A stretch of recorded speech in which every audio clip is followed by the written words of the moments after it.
Hello friend, welcome to my mini blog. આજે આપણે બનાવીશું સોજીનું એકદમ ઇન્સ્ટન્ટ અને ફટાફટ બની જાય એવો નાસ્તો. તમે જોઈ શકો છો કેટલો સોફ્ટ છે.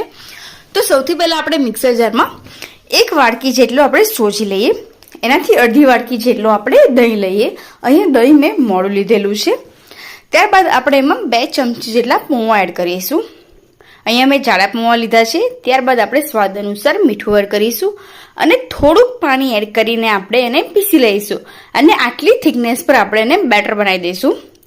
ત્યારબાદ આપણે એમાં થોડો ખારો કે બેકિંગ સોડા એડ કરીશું અને સરસ એવું આપણે એને ફેટી લઈશું.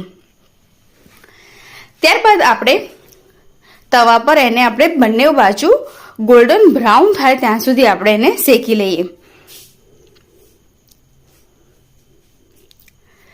તમે જોઈ શકો છો સરસ એવું જાડીદાર થઈ ગયા છે પૂડા.